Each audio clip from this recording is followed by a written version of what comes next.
I'm Ananda Rochita. Here's a look at what's happening today. About 50,000 people have been ordered to evacuate from their homes in the Healdsburg and Windsor communities. The Kincaid fire continues to grow. It has grown to more than 25,000 acres, and the windy conditions are making it extremely difficult for firefighters. Firefighters are putting extra resources in place across the state so they can get to any new fires faster.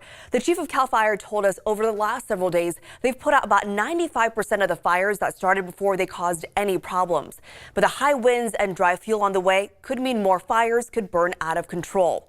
Firefighters are warning everyone in fire zones you need to be ready to leave.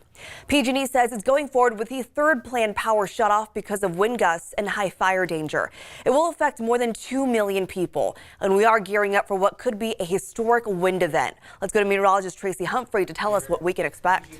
Hey, thank you, Ananda. Well, take a look outside right now. We got plenty of sunshine. Temperatures still trending warmer than average. 82 in Sacramento, 84 degrees in Stockton, 82 in Modesto, 82 in Marysville, and 66 degrees in Tahoe. Bear in mind, normal daytime high this time of the year in the mid-70s, and also this is being recorded around 4:30 in the afternoon. So here's a look at the weather to go, and I really think it tells a story. So temperatures start to cool down to like the upper 50s, but take a look at what happens with the winds. You come in around midnight and you can see northwest winds around 12, and then by 2 a.m. by up to 20, and by 5 a.m. up to 23. We do have the opportunity for wind gusts in the Sacramento area as high as 50 miles per hour from 11 a.m. on your Sunday to 5 o'clock in the evening. Bear in mind the opportunity for power outages, down trees, down power lines. And let's not forget, if you got those Halloween decorations outside, you might want to bring them in or tie them down, put them in the garage at least for the next 24 to 36 hours. So again, we do have a red flag warning in effect. Everything you see here in that red from our coastal mountain ranges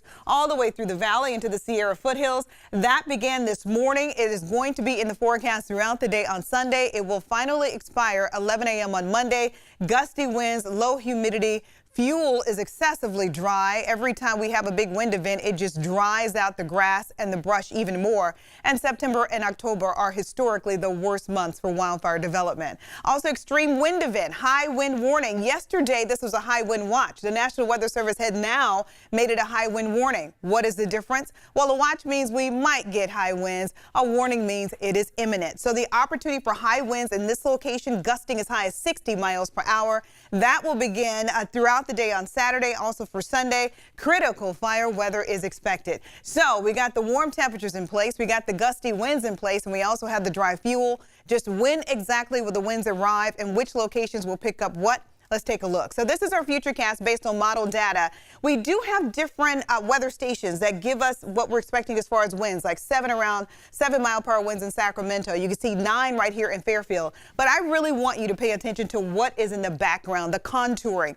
the red that you see, the orange that you see, and that purple that you see. The purple is showing the opportunity for winds gusting as high as 50 miles per hour. That comes in tonight, and that is the coastal mountain range. Unfortunately, that's parts of Sonoma and Lake County where we do currently have the Kincaid fire. Take a look at what happens as we move into the overnight. The opportunity for more excessive winds expands to the coastline all the way into the western edge of the valley, and then the Sierra foothills begin to get in on the action around 4 o'clock in the morning.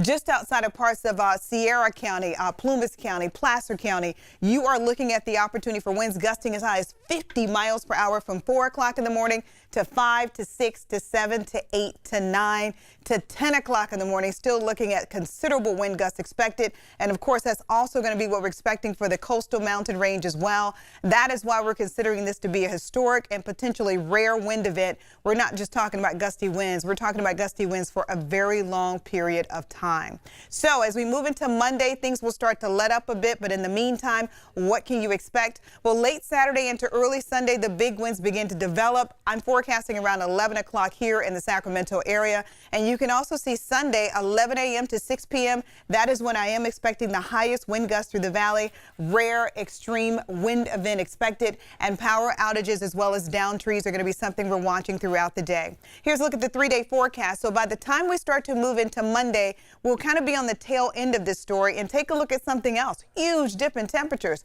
Saturday in the lower 80s, Sunday almost a 10-degree drop in those temperatures, and then Monday we're actually to below average with afternoon highs in the lower 70s. So if you need any updates, you can always catch us on Facebook as well as abc10.com. We will have constant updates throughout the evening, tonight, and also throughout much of the day online for your Sunday. If you have any questions, you can always reach us, of course, at abc10.com. Now you're all caught up with what's happening today.